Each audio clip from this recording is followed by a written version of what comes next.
സംപൂജ്യരായ ശ്രോതാക്കൾക്ക് എൻ്റെ പ്രണാമം. ആരാധ്യനായ കേരള DGP ശ്രീ TP സെൻകുമാറിനെ കുറിച്ച് ഒരു നല്ല മെസ്സേജ് വാട്സപ്പ് ഗ്രൂപ്പിൽ IISHൻ്റെ വാട്സപ്പ് ഗ്രൂപ്പിൽ മിഡിൽ ഈസ്റ്റിൽ നിന്ന് ഷിജു അപ്ലോഡ് ചെയ്തത് ചില വാക്കുകൾ മാറ്റി ഞാനത് നിങ്ങളുടെ മുമ്പിൽ സമർപ്പിക്കുകയാണ്.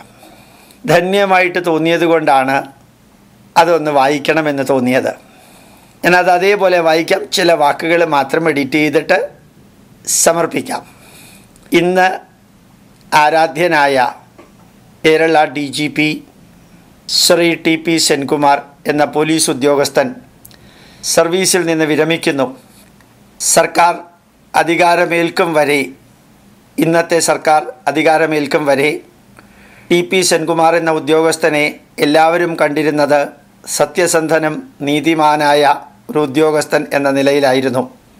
പക്ഷേ അദ്ദേഹം പടിയിറങ്ങുന്നത് ചരിത്രം സൃഷ്ടിച്ചാണ്. സത്യസന്ധൻ, നീതിമാൻ, പ്രൊഫഷണൽ എന്നീ പട്ടങ്ങൾക്കൊപ്പം മികച്ച ഒരു പോരാളി എന്ന പരിവേഷവും അദ്ദേഹത്തിന് കിട്ടി.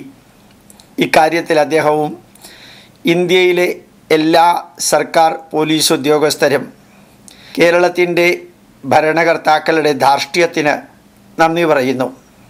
കേരളം ഭരിക്കുന്ന വ്യക്തികളുടെ ധാർഷ്ട്യമില്ലായിരുന്നെങ്കിൽ ഒരു സാധാ വിരമിക്കൽ മാത്രമാകുമായിരുന്നു TP സെൻകുമാറിൻ്റേത്. കഴിവുകെട്ടവനെന്ന് മുദ്രകുത്തി കറിവേപ്പില പോലെ TP സെൻകുമാറിനെ സംസ്ഥാന പോലീസ് മേധാവി എന്ന പദവിയിൽ നിന്ന് മാറ്റിയപ്പോൾ TP സെൻകുമാറിനെ തളർത്തുകയല്ല അത് ചെയ്തത്, അദ്ദേഹത്തിൻ്റെ ഉള്ളിലെ പോരാളിയെ ഉണർത്തുകയാണ് ചെയ്തത്.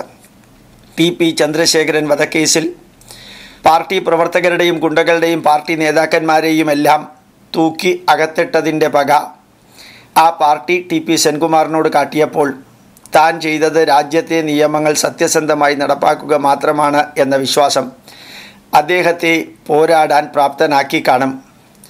സത്യം പറഞ്ഞാൽ സംസ്ഥാന പോലീസ് മേധാവി സ്ഥാനത്ത് നിന്ന് തന്നെ മാറ്റിയ സർക്കാർ നടപടിക്കെതിരെ നിയമ പോരാട്ടത്തിന് TP സെൻകുമാർ തുനിഞ്ഞപ്പോൾ ഒരാളും കരുതിയില്ല സെൻകുമാറിന് അനുകൂലമായ വിധി ഉണ്ടാകുമെന്ന്.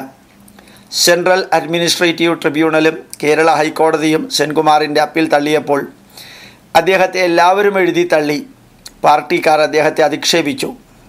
മുഖ്യമന്ത്രി വരെ നിയമസഭയിൽ TP സെൻകുമാർ പുതിയ ലാവണത്തിലേക്ക് പോകാനുള്ള ശ്രമമാണെന്ന് വരെ പറഞ്ഞു.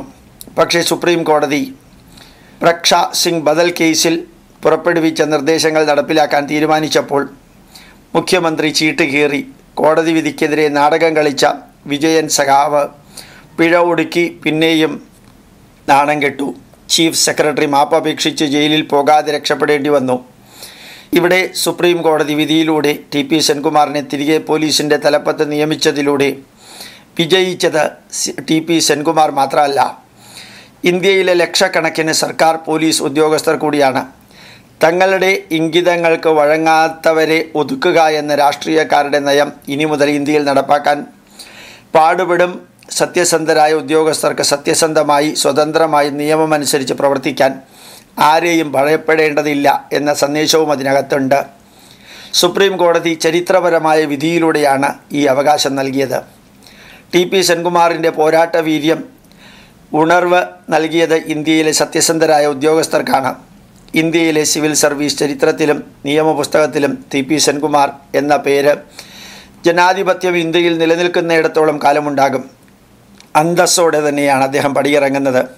കഴിവുകെട്ടവനെന്ന് മുദ്രകുത്തി വൈരാഗ്യം തീർത്ത ആളുകളുടെ മുമ്പിലൂടെ തന്നെ ഇന്ത്യൻ സിവിൽ സർവീസിന് പുത്തനുണർവും ചരിത്രത്തിൽ രേഖപ്പെടുത്തിയ കോടതി വിധിയും സമ്മാനിച്ചാണ് അദ്ദേഹം പടിയിറങ്ങുന്നത്. ഇതാണ് പോരാളി, ഇതാണ് പോരാട്ടം, ഇതാണ് പോരാട്ട വീര്യം. ആരാധ്യനായ ശ്രീ TP സെൻകുമാറിന് ഹൃദയത്തിൻ്റെ ഭാഷയിൽ ഇന്ത്യൻ ഇൻസ്റ്റിറ്റ്യൂട്ട് ഓഫ് സയൻറ്റിഫിക് ഹെറിറ്റേജും പ്രവർത്തകരും, ഭാരതത്തെ സ്നേഹിക്കുന്നവരും ഭാരതീയ സംസ്കാരത്തെ ആരാധിക്കുന്നവരും, ഈ രാഷ്ട്രം ലോകരാഷ്ട്രങ്ങളുടെ മുമ്പിൽ എത്തണമെന്ന് പ്രാർത്ഥിക്കുന്നവരും ആഗ്രഹിക്കുന്നവരും കൂപ്പുകൈകളോടെ ഈ ദിവസം പറയുന്നു. ഞാൻ ഈ സന്ദേശം നൽകുന്നത് അമേരിക്കയിലെ ഡിട്രോയിറ്റിലാണെന്ന് കൂടി ഓർമ്മിപ്പിക്കുന്നു.